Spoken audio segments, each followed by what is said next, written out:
All right. We'll get started here in a minute. Just want to make a quick announcement about the presentation. So I was, God sent us a snowstorm right at the worst time, but that's okay. I did try to advertise through Facebook and through other means that we are live streaming it. So I already heard from a number of people. I got texts throughout the day. Are you definitely live streaming it? And said, yep, we're going to take care of that. So people can watch that way. And if anybody is watching the live stream, I have a handout here that goes along with the PowerPoint. It's just the PowerPoint in case the wording is far away. If somebody wants a copy of that, I could email it to them, or I'll hand it out here so that you can maybe have some notes or something like that. Just want to say thank you to Dr. Lundgren for coming to give this presentation to us. She came from Mankato, Minnesota. You'll probably talk more about yourself, but you're a professor at Mankato State, right? Yep, she's a professor at Mankato State. They're on spring break this week, so she wanted to spend her time on spring break visiting us and giving us this presentation. I got the chance to hear this presentation at the youth rally last summer. I thought that was it's stuff that even in my own personal life, because we all have stress and anxiety and difficulties, even in my own personal life, my devotional life, and other things, I use some of the things that she mentions in the presentation. So I thought it was very practical, very useful, and I hope a lot of people are able to make use of it. If you want the handout, I'll just kind of walk around and hand that out now. But while I'm doing that, I'll turn things over to Dr. Lundgren and let her get started. All right, awesome. Thank you so much. You can just call me Jenna. You don't need to call me Dr. Lundgren. I do make my students call me that, though, because I look so young. And at one point, someone sent me an email that said, "Hey, girl," and it was girl with a U. And I was like, this needs to stop. We need some boundaries here. So as Pastor Tim said, my name is Jenna Lundgren, and I'm just so excited to be here tonight. I'm so grateful. I'm very appreciative that you all came out kind of in a blizzard to hear me talk about this. And just the fact that your church is promoting this discussion and this conversation, I'm just really, really happy and honored to be here. So I think when we talk about emotional wellness and self-care in general, a lot of times it can feel almost overwhelming in a way. Because, especially like self-care, it's like, okay, you need to start being healthier and you need to start exercising. You need to start meditating. You need to start, drinking green tea smoothies and doing all of these things. You need to be doing more. So I really don't want you to get that message tonight. What I want is for you to be able to optimize your mental health and your mental wellness in ways that are really manageable, in ways that you don't need to add anything more to your plate, because all of your plates are full. All of you are doing a lot, you're serving a lot, you're stretched thin, you're kind of at capacity. So I don't want to add anything more to your plate, but what I do want to do is help you carry your plate a little bit lighter with a little bit more energy, a little bit more vitality, a little bit more joy, and yeah, just with a little bit more ease instead of feeling overwhelmed and irritated all the time. So as Pastor Tim said, I'm a professor at MSU in Mankato, and I've been in my position for 7 years. I'm ELS, so I went to MVL, and then I went to Bethany, and I studied psychology there. And I'm so fascinated by the human mind and human behavior and why we do what we do in our emotional world. And just understanding that to me is so complex that I just kept going to school, and I was in college for 10 years straight. I went to MSU and I got my master's in mental health counseling and my doctorate in counselor education. And I worked with Christian Family Solutions, if you heard of that company, for about a decade, almost a decade, up until last February. So my mission is to help people who serve others, and if I can support Christians especially, if tonight you can leave feeling more peace and more gratitude, and just if this can help you in any way, then my spring break was used in a great way. I didn't need to go to the Bahamas. I can come to Watertown, Wisconsin over spring break. If this can help even just one person, right? I did go to the Dells yesterday, which is kind of a nightmare, actually, but it's okay. But that's just really been my mission and my passion. So this all started with me, as a lot of times, we serve the pain that we know best. And I think that's the best way to do our vocations passionately, is to serve the pain that we know, and that's raw and real to us. And this topic comes from a time in my life when the best way that I could describe my state was I felt dread. It was in August of 2019. I had just had my third baby. I was anticipating getting off of my maternity leave and going to teach again. I'm in a tenure track position. I'm seeing clients at CFS, and I was like, how am I gonna do this all? I can't do this all. I'm burning out, I'm in survival mode, I feel anxious, I feel dread, and I don't know what to do. I don't know what to do. I had two options at that point. One option is to do less, right? I could quit, I could stop seeing clients, I could quit my job, I could never see my kids, that's one option. But really, my other option is that I needed to start taking better care of myself. Because not only did I not want to live like that, but I wanted to be happy and I wanted to be vital. And I knew that there had to be a way. There had to be a way. So I started researching strategies to help with your anxiety and your mental health and your perspective and your focus and your brain and your habits and how to talk to yourself, your self-talk. And then I developed a presentation. And I started teaching my students how to do this too, because what I teach at MSU is addiction studies. So I work with students who work with addicts. And if you know anything about addiction, it's one of the worst things that you can possibly be involved with, because it's so traumatic. You feel so powerless in that situation. So my students were burning out. So I developed this presentation, used these strategies for myself, and then COVID hit. So it was just this really interesting timing. And since that point, I've just had this honor of going to different groups and talking about ways that we can optimize our wellness, ways that we can take care of ourselves. So to secular and non-secular groups alike, this has kind of been my focus. And once again, I'm just really honored to be here tonight. So what we're gonna do, I wanna start with some definitions, especially when we talk about self-care, because that is talked about so much. And I think we kind of lose what that actually means. And then I think we're gonna talk some barriers, because all of us know that we should take better care of ourselves. We should, work out more, budget more, spend less time on social media, connect with our families more, be in nature or whatever else. But there's reasons why we don't. So let's kind of unpack some of those barriers. And then I just have 5 simple strategies. I just kind of put together some patterns that a lot of us do that lead to suffering and distress. And then just quick 5 strategies that you can use to help your mental health and your wellness. All right. So why is this important? Why does this topic even matter? Why is mental health talked about so much?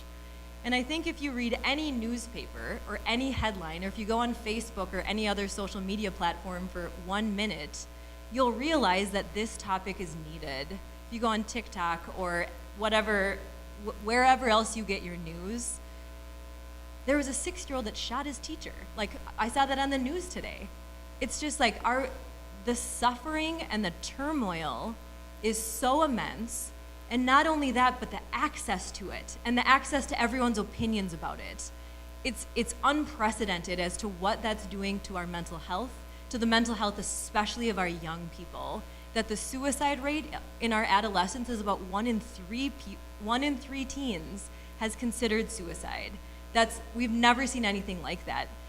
We track that really closely, and the results in Minnesota, that Minnesota student survey came out. They've never seen anything like that.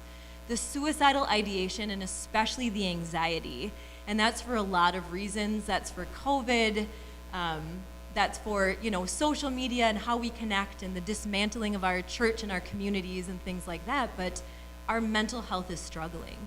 And once again, there's been no other society since the beginning of time that's had the kind of access, front row, day and night access to all of the problems of the world. I just remember I was working with a client, and she's like, I just can't sleep. And I was like, well, like, what do you do before bed? She's like, well, I'm on my Snapchat stories. I'm like, okay, well, what are you looking at? She's like, it was 2020. She's like, I'm looking at hospitals in New York City during COVID, and the people lying on the floor, and just, like, you can see that. You can see video clips of that now. You couldn't see that before. Before, in the 50s, 60s, 70s, you listen to the radio, you watch the news maybe, then you turn it off, and then, you go to bed. Now it's in your pocket, it's in your mind day and night, and that's never been before. The other thing, just, not to talk about COVID the whole time, but I think what COVID has really done, it's not only created disharmony in our tribes, no matter what you believe, but it's also created this distrust of news, and it's created this uncertainty about the future. And I work with college students, and just the apathy. It's like, why even plan for a future? I don't know what's going to happen. The recession and all of this sort of bad news. So not to, make you all stressed out, but this is why this is important, and especially for Christians, right? Like, if Christians can be the beacons of light, I think that is where we can really help the church thrive, when we can be the ones mentally healthy. So, what is self-care? We've heard about self-care a lot.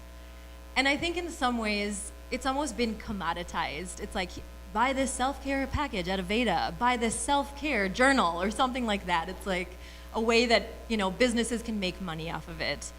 And I think the other way that we use it is that we're like, well, I'm just gonna buy this thing, or I'll have a few drinks, or I'll just watch this show, and this is my self-care. This is my mental health days. I'm just gonna not go to work and watch TV all day, which is okay. Like, I'm not here to judge you. That is fine. I ask my students, I'm like, what do you do for self-care? And they're like, I just go on my TikTok, and I just watch it for like 4 hours, and that's my self-care. So that's not self-care. That's like coping. That's a way to regulate your emotions. That's a way to like soothe yourself. No judgment, however you do that. If you have 2 drinks or 3 drinks, no judgment. But that's not the same type of self-care. There's a few nuances of what self-care is that I just want to point out. The first one is that it's a process. That self-care is not just like, I go to the gym and that is self-care and it will always work for me because it worked for me in college. Or I do this one thing. Self-care can ebb and flow as your needs ebb and flow. You can switch it up a little bit. It's not going to always work. You need to have several strategies that you can use. It's a fluid process. The other thing is that there's multiple determinants of health. It's not just physical health, it's not just mental health. That there's multiple ways to take care of your health. There's a spiritual health, there's an emotional health, there's a relational health, and there's a physical health. And there's a lot of things that you can do that kind of reach multiple determinants, like prayer or going to church or exercising. But it's not just one size fits all, one thing that you can do. And that's really what self-care is. It's intentional as well. You're intentionally doing something to help optimize, to help nourish your health in a variety of determinants. So it's not exactly coping. And I don't know if you guys watch Parks and Rec. Does anyone here watch Parks and Rec? There's this thing called Treat Yourself, where they like go buy stuff and they go out to eat, and it's called Treat Yourself. It's not exactly that either. It's not like rationalizing excessive behavior. But once again, it's this intentional, fluid process of taking care of yourself in multiple determinants of health. Okay, so all of you know that you should be taking care of yourself. Is that right? So why don't you? What gets in the way? Let's talk about that first. Because I can tell you all day what you should do, and you'll be like, okay, great, thanks. See ya. Go back to Minnesota. Click on your TV and forget this ever happened. But let's kind of break down some barriers. If you really think about it, barriers to any sort of behavior change come in 3 different categories, and I'm going to break those down for you. The first one is just your strategy. What strategy do you have for getting yourself to the gym? If your strategy is that at the end of your workday, after dinner, you're just going to see how you feel, it's not a good one. You're not going to feel like it. You're going to feel like getting into some comfy clothes and getting a snack and turning on, like staring at your phone or watching TV, that's a bad strategy for working out. But strategy, another type of strategy might be planning it, laying out your gym shoes, getting some accountability. Strategy is the easiest thing to fix. It's what is your system for accomplishing your goal? What's your input? What system do you have in place to make your goal happen? And there's a lot on this. You can Google 1,000 different strategies for working out more, or for budgeting better, or for meal planning better, or for minimizing your house. There's a lot of things that you can do. That's kind of the most obvious, like, problem-solving approach, is that just, tweak your strategy, tweak your system. That there's systems that you can have in place, just notice those and optimize those. That's the first barrier, is look for the systems that are ineffective. So the other two are a little bit harder to solve. And I'd say in a lot of the presentations that I've done, one of the biggest ones is state, our mental state. All of us are exhausted all the time. We're tired. We don't have any energy. We know we should do stuff, but I don't want to. I've got nothing left, Yeah, I should work out, but I don't feel like it. I don't want to do that. It's cold. It's dark. We don't have the energy. We don't have the vitality. We don't have the motivation. It's just we're tired, we're irritable, we kind of get demoralized or hopeless, and it's like, why? Why should I do that? Why should I call my kids, or why should I plan this fun thing? I'm poor, I'm broke, I'm tired, and I don't feel like doing it, so I don't. Instead, it's easier just to stay inside and to watch another movie. And I think that is the one that a lot of people are relating with, is they don't have the energy that, even if you have the best strategy under the sun to accomplish whatever goal that you have, but you have no energy to do it, it's still not going to happen. So really, we're going to talk about that, though. We're going to talk about some ways to change your state, because there's ways that you can do it pretty quickly, and I'm sure a lot of you already use them. So if we can just kind of intentionally do it, that's another big barrier, though. Especially in March in Wisconsin and Minnesota. It's dark, it's cold. It's different in July when, it's dark, it's light later, and it's warm, and you're in nature. You might get more done in the summer. I know we do in our home. So the last barrier is our story. And I think this is kind of the most interesting one, is what are the beliefs that you have about someone like you and what you're capable of? What does someone like you have access to? Are you able to go to the gym, or to go on a vacation, or to take some time for yourself? And if so, why not? Maybe you might say, that's selfish of me. It's selfish to take some time for myself, that other people might need me more, that it's not a good use of money, and that I should be spending time with my family, or spending time in God's Word, or doing something for someone else. That if I focus on myself, that's wrong, and I feel guilty about it, so I shouldn't do that. So what are some other beliefs that you might have that maybe they're not even true anymore? Maybe they're fake, maybe they're fiction, maybe you developed them when you were a child. I'm too stupid for this, I'm not worthy of this, I can't do that right now, I'm not athletic, I'm not in shape, I'm not a free spirit enough, I'm too responsible.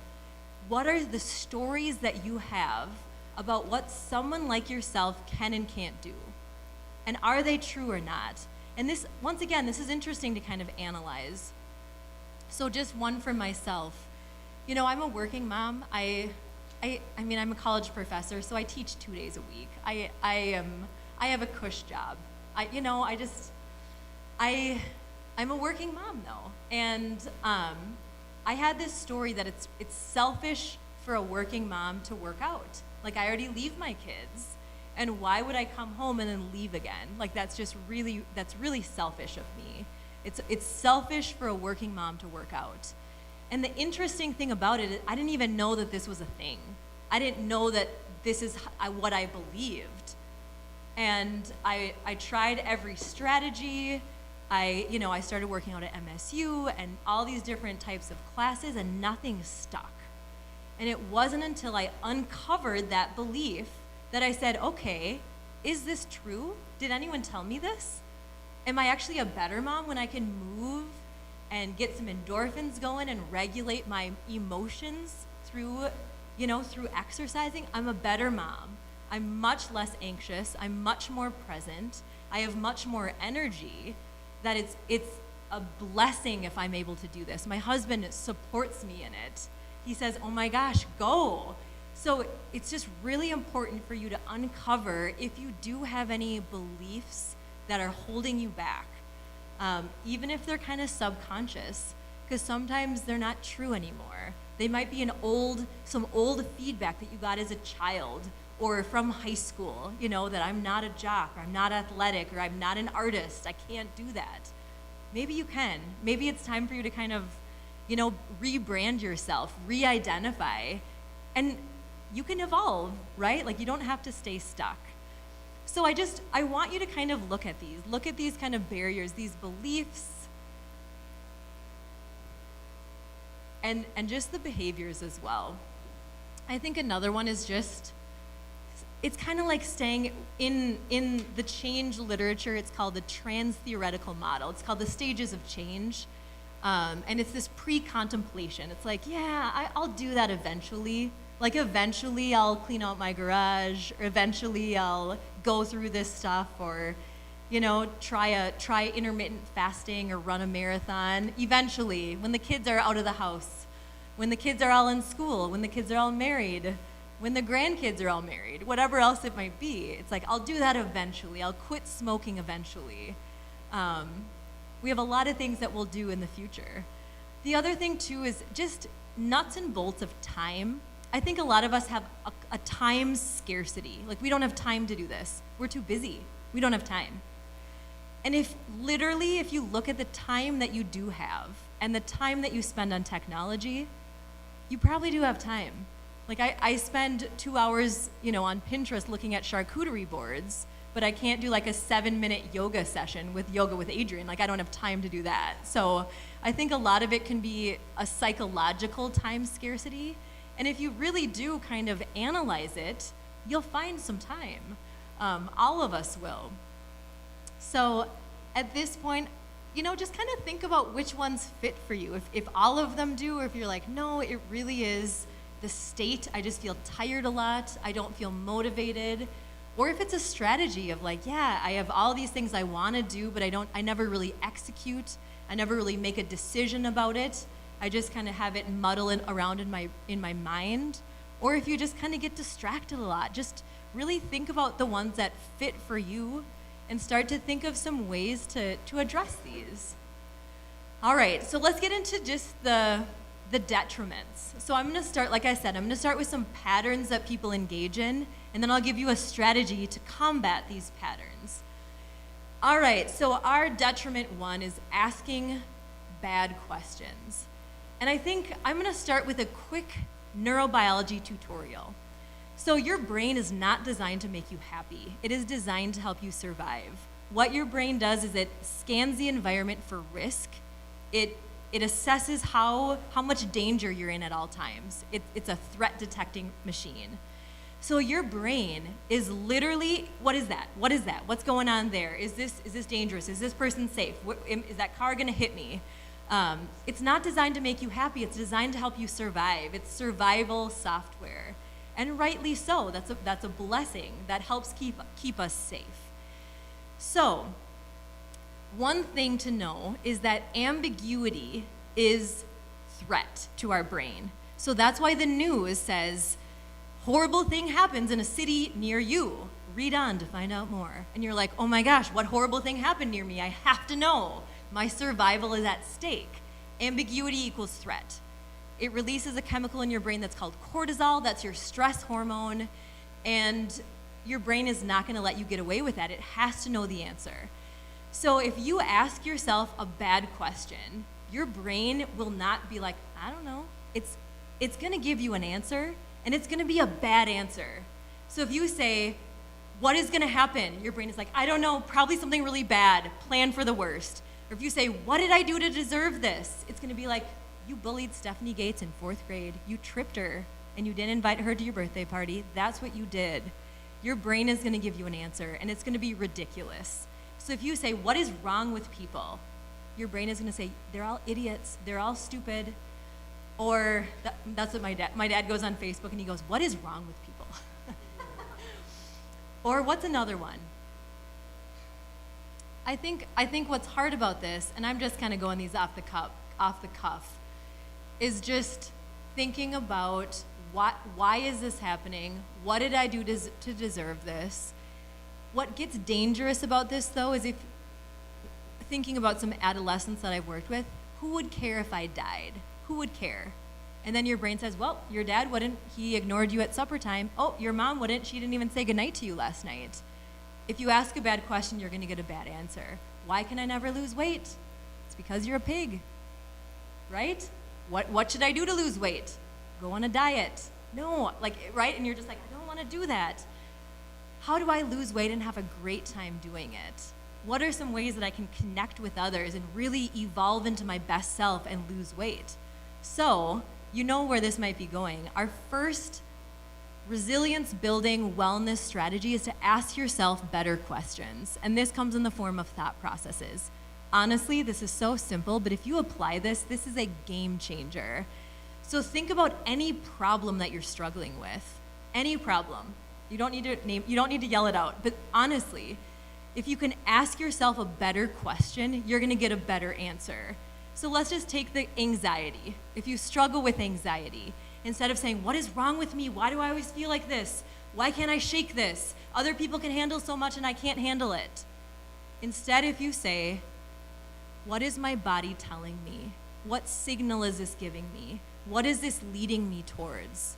How am I growing as a person with this experience? How can I use this experience to help other people? How can I use this experience to become more compassionate, more grateful, more understanding, to have more empathy? How can this be my guide? How can I sit in this and grow as a person because of this? Think about the different answers as opposed to what is wrong with me? Why can't I shake this? I don't know, because you can't handle anything. Or, okay, this is leading you back to God. This is leading you to be kinder and more grateful for when it subsides. This is leading you to notice what's happening for you and to lead you to connection or to peace or to rest. It's a guide. It's not a curse. And if you can ask yourself a better question, you're going to get a better answer. So truly, if you think about any problem that you're struggling with and shift it into a question, you're going to see just what strategies become available to you. And I'm going to quick tell you a story that's a true story, and it uses this strategy. I'm going to quick take a drink of water. All right, so this is from a Vietnam pilot named Jerry Coffey, and it's a true story. So Jerry Coffey was shot down in Vietnam with two of his comrades, and he was captured and he was held as a prisoner of war. This is a true story. He wrote a book about it, so he lived, so they were all held prisoner in one of the most notorious prison camps in Vietnam. So they're beaten, they're tortured, they're isolated, they have nothing to meet their basic needs. They're in a tiny cell, just fed nothing. And, fed very little.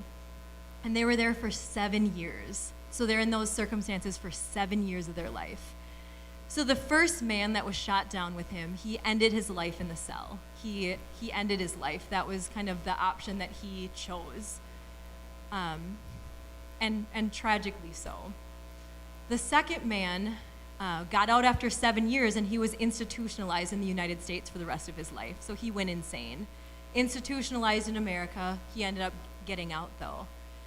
Okay, so Jerry, he assessed his circumstances, and he said, okay, I'm going to be here a while.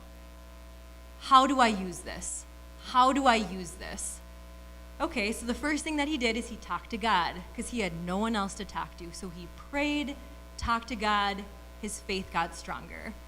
The second thing that he did is he worked out as best he could. He stimulated his body in the cell. His body got stronger.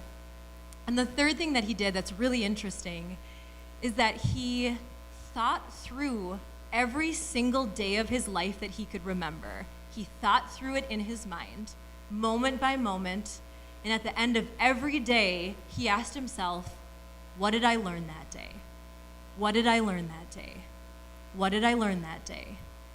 What did I learn that day? So he's growing, he's learning in his mind through every single day of his life.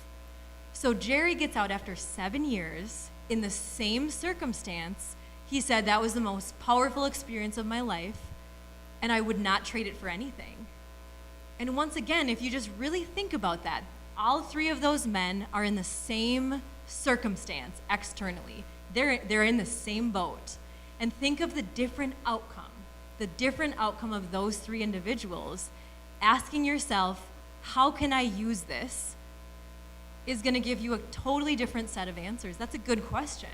And once again, if you think about any tragedy, any trauma, any crisis, that's, once you've received help and support for that, at the end of it all, what does it mean? What does this mean for me? Who did I become because of this? That's a way to reframe your situation so you don't have to view it as something that's holding you back, as something that's holding you hostage. And that's our first strategy, is ask better questions. And the Jerry Coffey book is called Beyond Survival, if you ever want to check that out. So the other thing, too, is just kind of getting back to God's word. What's always so interesting and just almost funny about modern psychology is they're like, you guys, guess what? Forgiveness is really good for you.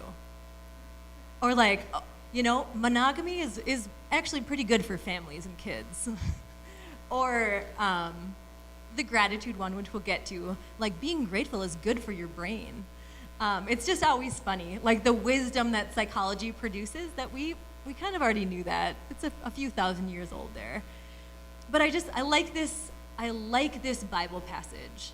And I like kind of refinding scripture. Sometimes it just hits you in a different way. But it says, for the Spirit God gave us does not make us timid, but gives us power, love, and self-discipline. I love that. That's beautiful. That's so empowering. And it's all there. All right, my next detriment is complaining. And I present to a lot of teachers, and they just scowl at me. They're like, don't take this away from us. We need this. This is our outlet. I'm like, I know. There's a lot to complain about. There really is. Should we just talk about the government? Talk about, our students, our kids, our spouses, our parents, There's a lot of content here that we could complain about. So I'll talk about it from this neurobiological standpoint, and then you can use your judgment. But I think a really interesting concept is this idea of emotional contagion. So it's impossible to be around another human being without being influenced by how they feel. It's impossible. We literally catch the feelings of others. If someone is really uptight or just a stern, cold face, our anxiety might be, our heart rate might increase because we're like, what's wrong? Are they mad at me? What's going on here? If someone scowls or if someone's just so excited, you're just like, oh, what is it? You just catch it. It's cool. But if the person that you're around just complains all the time, you also become more negative. You literally do. It literally changes your brain. So complaining is not good for you. This releases cortisol. And that's, once again, this is the stress hormone. This is released when our body is perceiving that we're in danger, that there's a threat to our survival. It's a super functional neurotransmitter. It's like, okay, fight or flight. This is the fight or flight, brain chemistry. But the issue is that's for an acute stress response. That's a fast, zebra running from a lion stress response. And then it goes back to grazing really quickly. So, but that's important to know. There's a book about it called Why Zebras Don't Get Ulcers. But the issue is, once again, when we are exposed to complaining all the time, the cortisol is flowing in our brain all the time, and it's really unhealthy for us. And they found that it actually changes. It changes not only the function of our brain, but also the structure. So this releases cortisol, the fight or flight neurotransmitter. There's a study out of Stanford as well. It's just so interesting. I love research. I just think it's so awesome to hear what they do and what they find in research. So out of Stanford, they had two groups of people. One group, they said, tell me about a time that you were bored. The other group, they said, tell me about a time when you were wronged or slighted. And how much do we love to talk about those times when we are wronged or slighted? So they had both of these groups talk about these circumstances. And then the real finding in the study is that they had these participants, they asked them to help them with a favor, okay? Can you guess which group did not help as much? The group that talked about the time that they were wronged or slighted, they were 24% less likely to help the researcher with a favor. They were more likely to leave their garbage behind, and they were more likely to steal the researcher's pens. That's what they found in this study. And they said that it gives us what's called a victim mentality. When we're wronged or slighted, we're focusing on how the world has done us wrong. We become selfish and entitled, and apparently pen thieves. Like, that's what they found. So just the next strategy in going with this one is really to guard your mind, to be very, very, very, very intentional with the conversations you have, the people you surround yourself with, the movies you watch, the media you consume. I quoted my mom because I used to like to sneak trashy talk shows after school, like Maury and Ricky Lake, and my parents always said garbage in, garbage out. They were very strict with technology, with movies and things like that. They just garbage in, garbage out, and it's true. And I'm grateful to them to this day for just being strict with what we were exposed to. And if you think about what our brains have access to, it's overwhelming. So just to use wisdom and being intentional with conversations as well. A lot of people do connect with others by complaining. It's almost what we call a trauma bond. It's like, this is so terrible, we're all in this together, let's talk about the president, let's talk about these terrible people, our bosses, our lazy coworkers, our deadbeat brother, all the people that, is this hitting close to home? Our kids that never listen, all of our woes and struggles. And I'm a therapist. I love to talk about that stuff. I talk about problems all the time. But I think it's just really important how we talk about it and how we end talking about it. It's not just vent, because it might feel cathartic, but it still gets us going. It still isn't functional and healthy for us. So it's not to be toxically positive and just be like, everything's fine. I don't have a deadbeat brother. It's just be like, okay, I'm frustrated by this situation. This is making me unhappy, but here's how I'm going to cope with this, or whatever else. It's not just vent for the sake of venting. So guard your mind. And again, whatever that looks like with social media, I think that's the biggest one with Facebook, with Snapchat, with my Pinterest. I set an alarm now at the end of the night. I give myself 5 minutes to look at my charcuterie boards. But just be very intentional with that. And this Bible passage, you've all read this before, but just think of this.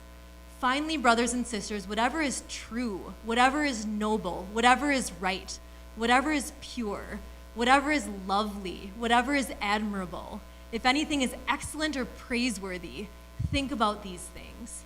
Think of that. Are your Facebook feeds these things? Or is it like whatever is dramatic, whatever is traumatic, whatever is stressful, whatever is frustrating? Think about these things. I feel like the world just gives us the bad news and the terrible things, and this is what we're supposed to think about. So how can we think about this more? Who can elicit this in us? How do we have conversations that focus on these things? I'm just very inspired by that passage. I think it's so motivating and such a good reminder, especially with just this garbage that we are exposed to. All right, this next one is really interesting to me. Our expectations. All of us have these ideas about how things should be, don't we? We really do. And if you really break it down, it's kind of ridiculous. We have ideas about how the government should be, how the president should be. We have ideas about how our kids should be respectful and listen to us all the time. We have ideas about how other people should drive. right? Not too fast, not too slow. And if anyone breaks those, we get road rage. We literally get road rage. Like, isn't that crazy? And I'm so guilty of it myself. I feel furious. Like I'm ready to fight someone who's going slow. I'm like, take their license away. And if you really sit back and look, like think about how silly that is. Do we expect the world to work the way we think it should? Do we expect ourselves to do everything that we think we should? Do I expect my 4-year-old to listen to me right away and to be super obedient and well-behaved all the time? And if my happiness is wrapped up in that, I'm doomed. I am doomed to fail. If we expect that the person who's home should empty the dishwasher because they're available to do that, and when they don't, we feel really resentful, right? If you think about patterns of frustration that you deal with, think about how your own expectations play a role. How much people contribute at the holiday potluck, right? The types, yeah, your kids, being so grateful to you for everything you've done. It's not gonna happen. It's not happening. There, it's just interesting. So thinking about your own expectations, where your own ego plays a role. Like, how are other people supposed to know how you think they should act? Right? How are they supposed to know that? They can't read their mind. They're oblivious. How is your spouse supposed to know that? How you think they should act? Even yourself, like you're gonna let yourself down too. You're not always gonna do the right thing or the thing you think you should do. We're sinners. Your spouse is a sinner. Your kids are sinners. Your parents are sinners. And other people drive really slow or really fast. And that's just how it works. So instead of resenting everyone all the time and being frustrated all the time, which happens when the world doesn't go according to the way we think it should, change your expectation into appreciation and see what changes. Just see what changes. I'll tell another embarrassing story because, it's late at night on a Thursday and I have a captive audience. I'll give you a real example of this, and it is kind of embarrassing. So speaking of expectations, I have big expectations about my birthday. Like my birthday, my parents just, made me think that I was the most special person in the world. I had a birthday cereal, a box of sugar cereal that was all to myself, that you could share as a courtesy with your siblings, one bowl, birthday cereal. They made a dinner, it's just like very celebratory. It wasn't big things, it wasn't luxurious, but it was just very special. My husband does not have the same expectations about birthdays. So, at an embarrassingly old age, in my 30s, like not too many years ago, I woke up on my birthday just expecting everything, expecting the sun, moon, and stars and a box of birthday cereal, which was not there. None of it was there. In fact, my husband was sleeping in on my birthday, so I was resentfully and angrily getting all my kids ready, driving them to school, furious, so hurt, so sad, so resentful. All of my expectations were crushed. So, what did I do? Option one, I could have called my sister and I could have vented and just been like, oh my gosh, guess what he did? So rude, so not cool. She would have totally agreed. That's a justifiable option. So I'm driving my daughter to preschool and I was like, okay, change my expectations into appreciation. And I'm like, no, I don't want to. I want to be mad. This is righteous anger. And I'm like, no, change them. So I did. So I'm like, okay, what do I appreciate about this man? I'm like, okay, he's such a good dad. He's so kind. He's a Christian. So then by the time I get to preschool, I'm like almost in tears. And I called my husband and I'm like, you're such a good dad. You're so kind. And he was like, is this a trap? He's like blearily waking up like, happy birthday. But I think what's amazing about that is that it's a choice. It really is a choice, and it literally works. It literally changed my whole brain structure. It changed my emotions. It changed what I focused on. And I could have been mad at him all day, and he got all the stuff. He got the birthday cereal. It just wasn't in time for breakfast. But it's just, it's amazing how much of our emotional state is a choice. And gratitude is the most healing of any emotion. It's the most healing one. It's the foundation of joy, and it's the foundation of empathy. The other amazing thing about it is that it is neurobiologically impossible to feel anxiety and gratitude at the same time. Your brain cannot feel both of those states. It also cannot feel anger and gratitude at the same time.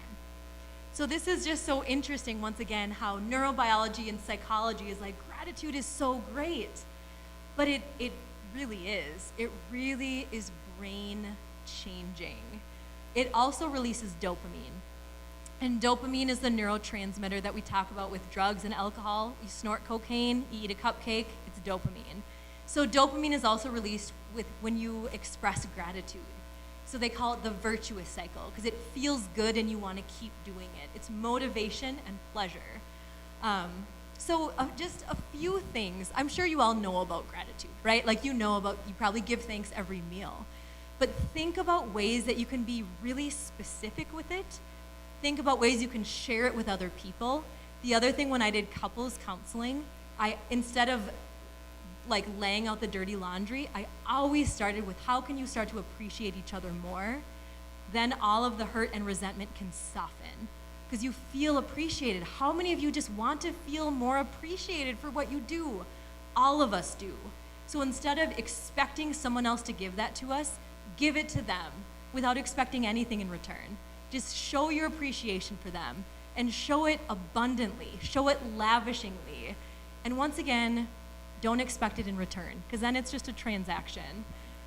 And do it in a way that is really visceral. Instead of like, yes, I'm grateful for my house and my car and my faith. Feel it. Like, feel it in your body. Feel it in your brain. Go back to the times when you got the good news, or when your child was born, or when you just saw a hint of spring. The simplest things. Keep it simple. And just really, once again, share it with other people. Cultivate it in your families. One thing that I do with my kids every night, we do our happy, our sad, our worried, and our grateful. Every night as we're saying our prayers, that's what everyone goes through and says those things about our day. And if we're running late on time, they only do their grateful. And I think what's just so cool is that, if one child is like, I have no grateful, there is nothing I'm grateful for today. All the other kids are like, no, but what about this? And we have this, and we have this. It becomes a lens that you see things through. Like we can focus all the time on what we don't have, on what's missing. Just once again, go on social media. I'm not in the Bahamas right now. I'm missing a spring break, right? We can focus on what's missing. And especially for a lot of achievers, you focus on what's missing. What do I do next? What's the next thing I can get and conquer and the next project and all of that? And that's good. But if you focus on what you have first, then you don't need to focus on what's missing to fill any hole, because you are focusing on what you have. And that is where we start, once again, with happiness and with expectations and all of those things. Here it is. We don't need any neurobiological study to prove this or to show us that this is important. And I love this one too, because it's in all circumstances. It's not just when things are going well and we're happy and healthy and, rich and all of those things. It's in everything. And I think that's a beautiful reminder. All right, I'm going to keep going. The next detriment is just living in autopilot. I think a lot of us just kind of go through our day and do our thing and go on to the next thing. And, if it's go to work and make a meal and get kids to where they need to be, or, if you have routines that you do every day of the week. And sometimes we just sort of forget to check in with ourselves. How are we doing? How are we really doing? How are we feeling? And I think what happens then is if all of a sudden you might snap at someone, or you might sort of break down crying, or you might just feel empty, you might feel really lonely, you might just feel nothing. And it can be kind of confusing and stressful and shameful almost. So our next strategy is just intentional self-awareness, having some checkpoints in your day, whether it's reflection, whether it's devotion, of just how are you doing? How are you really doing? And I think a big part of all of this is it has to be without criticism.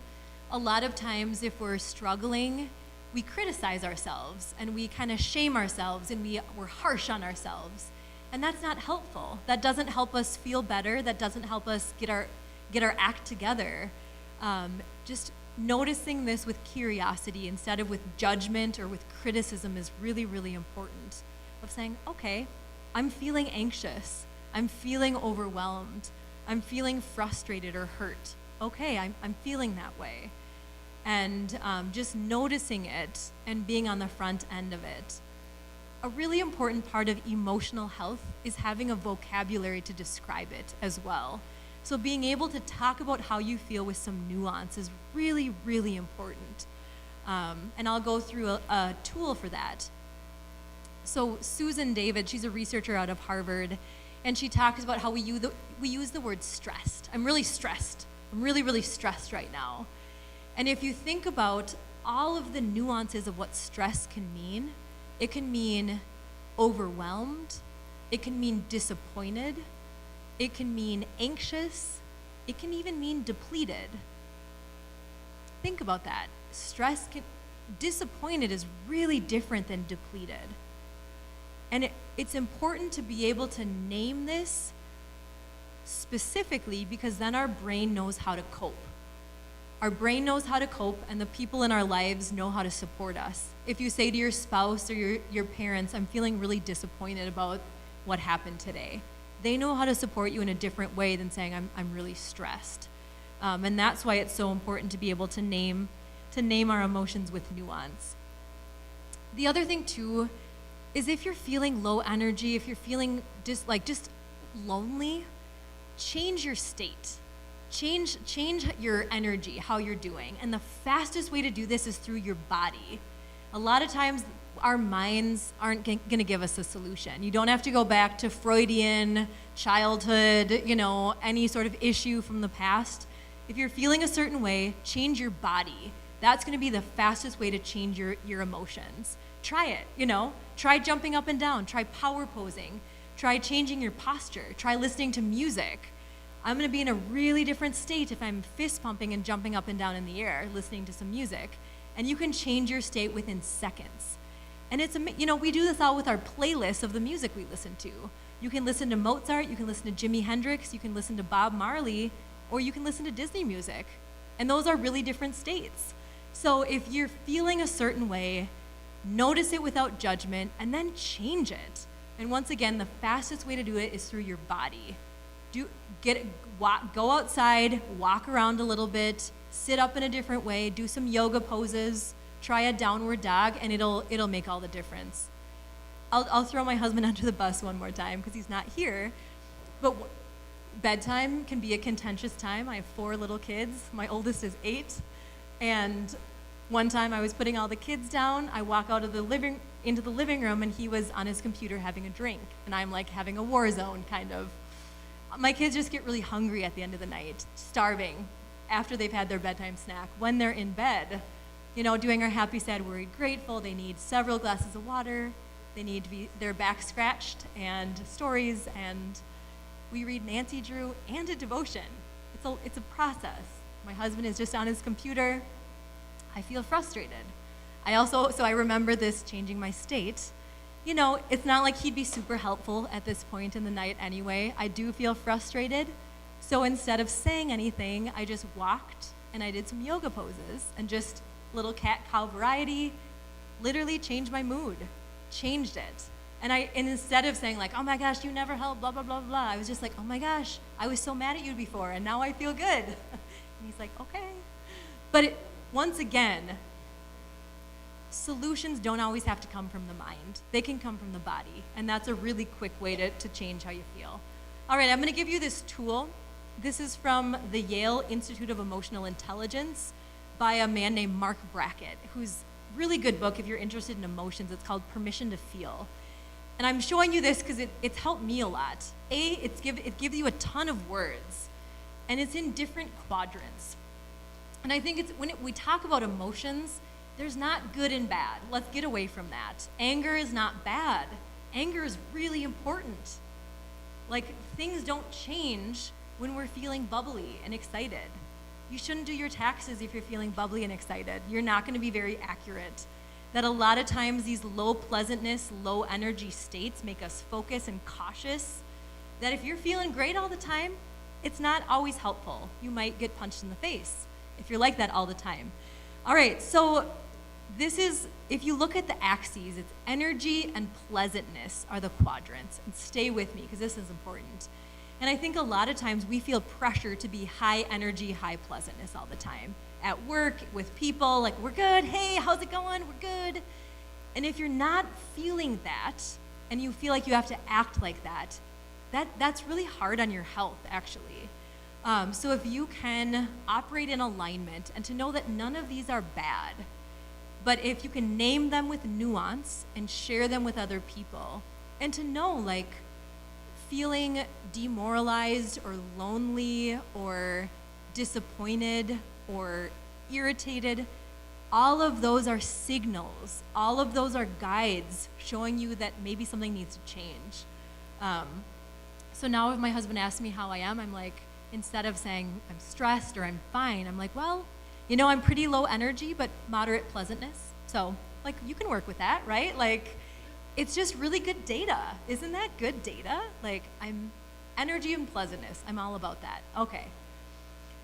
May the God of hope fill you with all joy and peace as you trust in him, so that you may overflow with hope by the power of the Holy Spirit. Yeah, do you have a question?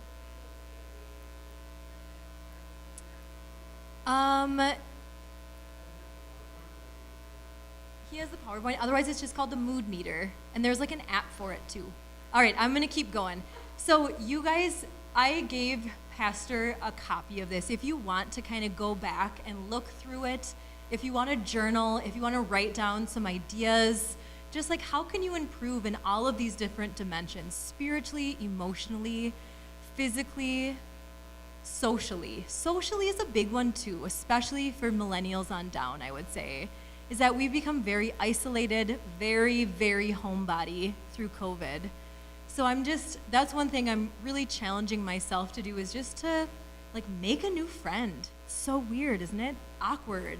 But just to think about someone you want to deepen a relationship with, whether it's reconnecting or, you know, just getting to know someone. It's kind of unheard of right now. So the last strategy that I have, I think, yes, is service. And I know a lot of you are servants. A lot of you are called workers. A lot of you, you know, just being a Christian is a life of service, serving God and serving our neighbor. But if you really focus on how to serve other people instead of your own suffering, a lot of times our suffering comes when we do focus on ourselves and how the world has wronged us and how the pain that we're in, which is important to do.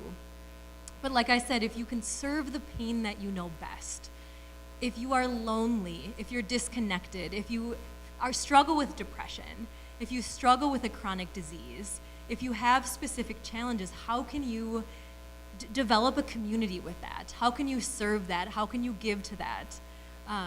I teach in addiction studies, so a lot of my students are addicts in recovery.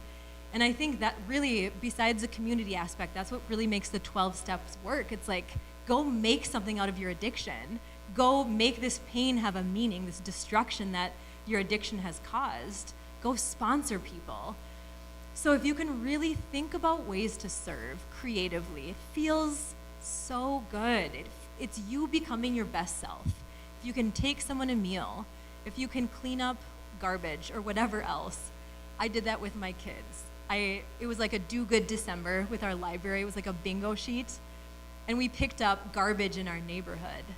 And my kids, well, they started trying to pick up cigarette butts without gloves from there on in, everywhere they saw them, and they became very anti-smoking, like to a judgmental point. I'm like, they're just trying to relax, come on guys.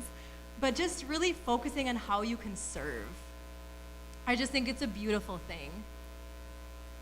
All right, if you pour yourself out for the hungry and satisfy the desire of the afflicted, then shall your light rise in the darkness and your gloom be as the noonday. It's all there, like it's just so beautiful.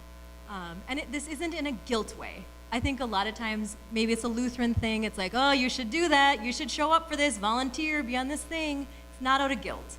It's out of love.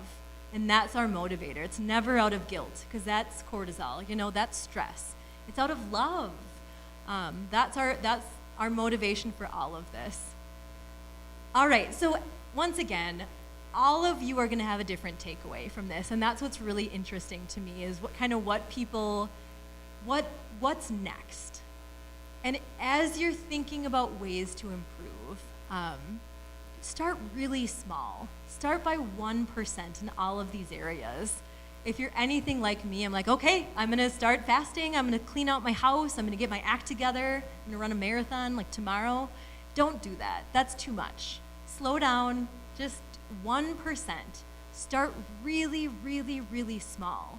Start so small that you can't fail. And if you do fail, then you started too big. So just really think about ways that you can improve your self-care, your emotional wellness, and why you're doing it as well. Why does it matter if you take care of yourself? And I think, once again, if you can know that when you are well, everyone around you will catch that. Everyone around you will benefit when you can be more present, more grateful, more joyful, more patient, more loving, more kind, have more empathy. Everyone will feel that. And everyone will. Your kids, your parents, your siblings, your enemies, whoever else. So it's just really, really a beautiful thing. All right, consider it pure joy, my brothers and sisters, whenever you face trials of many kinds, because you know that the testing of your faith produces perseverance. Let perseverance finish its work so that you may be mature and complete, not lacking anything. Man, beautiful. All right, so once again, you'll have access to this. I don't want to keep you here all night. I'm staying in a hotel kind of by Madison, so I got to get on the road too. But I just thank you so much for coming, for welcoming me here, for having this conversation at all. I think it's such a blessing, and it's a beautiful, necessary thing when we can talk about mental health, when we can talk about our emotions, when it can be safe to do it. That's when connections are built and vulnerability is celebrated, and we can really, really thrive as a church. So, once again, have fun with it. Don't make it stressful. Be creative with it. Get your family involved. It doesn't have to be productive. Like, now I'm going to do self-care for 20 minutes. If you feel overwhelmed by it in any way, that's okay. Just take a break from it and just reflect on what works. What works for me might not work for you, and that's okay. This is all about growing and learning. And once again, this is for the benefit of your family, your friends, everyone that you serve, because you serve a lot of people. Feel free to reach out to me. I'm happy to answer any questions. Does anyone have any questions? I would like to open it up, just because if you have one, someone else might have it, and I can also hang out for a little bit after. Yeah.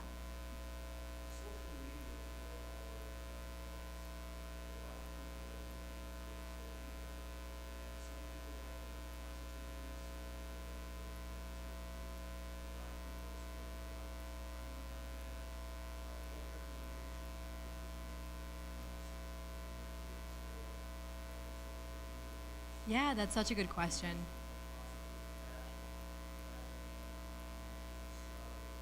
Yeah, that's such a good question, because that is a big relationship, especially to anxiety. I think A is being super intentional about who you're following and whose content you're exposed to is a big one, because a lot of times it's just whatever. We go for what's shiny and new, not really what's important or all of the things listed in that Bible passage. So just be very intentional about who you're following and the messages that they're sending. I might limit time as well. The biggest thing, though, is the relationship that's learned.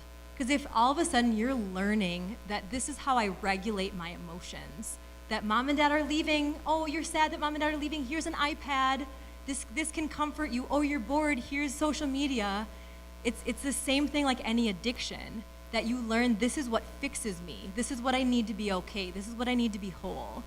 And it has the same neurobiological pathways that any sort of addiction thing does, because it's the same dopamine, serotonin, pleasure things that are released.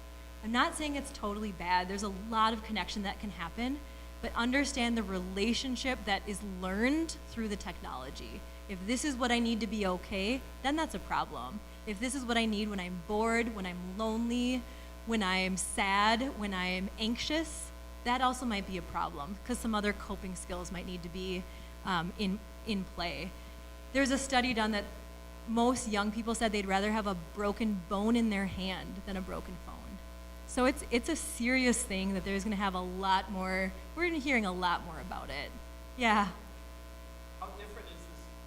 If you're going through all this tonight, I'm going, yep, that's me, that's me, that's me. But I also have a wife. I have coworkers that I can turn to. I have mature Christians that can help me with this. How different is your presentation to teenagers? The first people they turn to are not finished products, are ill-equipped, because the first person they're going to with guy-girl problems is other people that are struggling with guy-girl problems.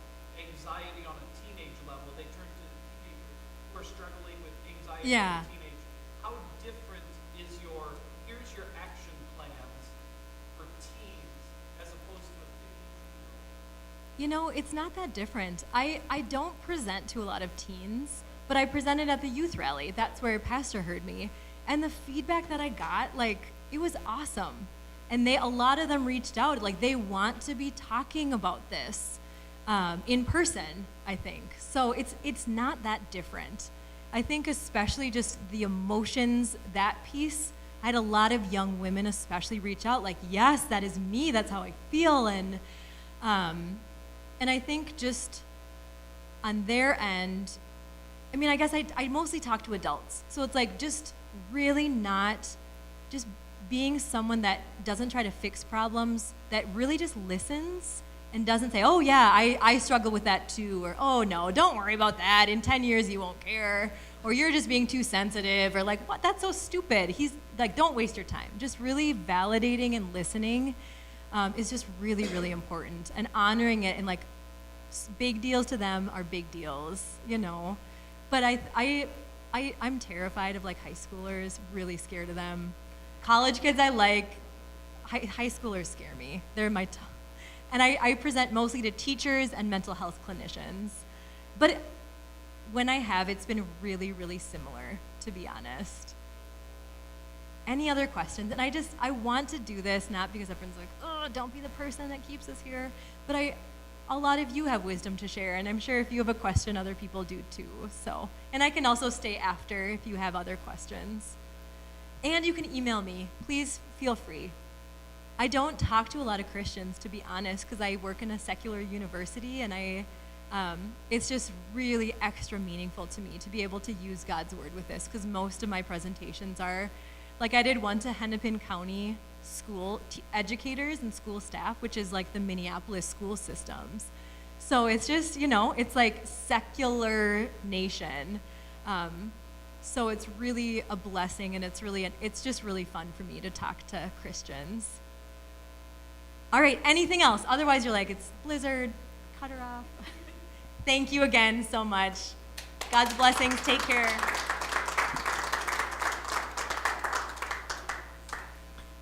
I was just going to say a couple things before we dismiss for the night. If you want to stick around and ask her some questions, I'm sure she'll be willing to field those.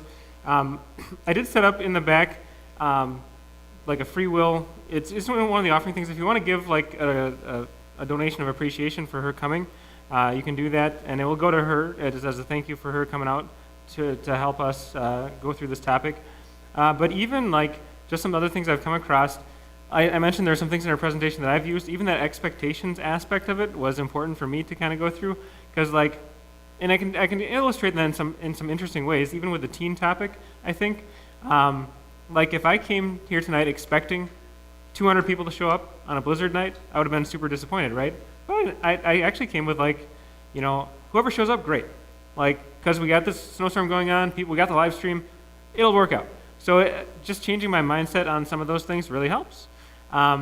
But like as I was thinking about teens and the expectation things, this kind of goes to with our men's group. We're doing the Theology of the Cross book by Deutschlander, and he has some things in there too about teens that make perfect sense. Like as a teen, if you think that I need to be the all-star captain of the football team and the just the academic genius to be my best self, that's a terrible expectation, right? Because not everyone's going to be that. But if you set a more realistic expectation about who you are and what you can be, like, I'm good at, shop classes, so my expectation is that I'm going to be good at those things. I'm terrible at football, so I'm not going to have a good expectation about that. Actually, I'm decent, but anyways, that was a long time ago. But no, just managing expectations, like this stuff makes sense to teens and adults, and I think it's good for everybody. And like I said, I use some of the things that I heard. I think it's really beneficial. So that's all I wanted to say. There is a donation box, and it's one of the offering boxes, and that would go to Dr. Lundgren, Jenna, for helping us out this evening. And so, yeah, we appreciate you coming out.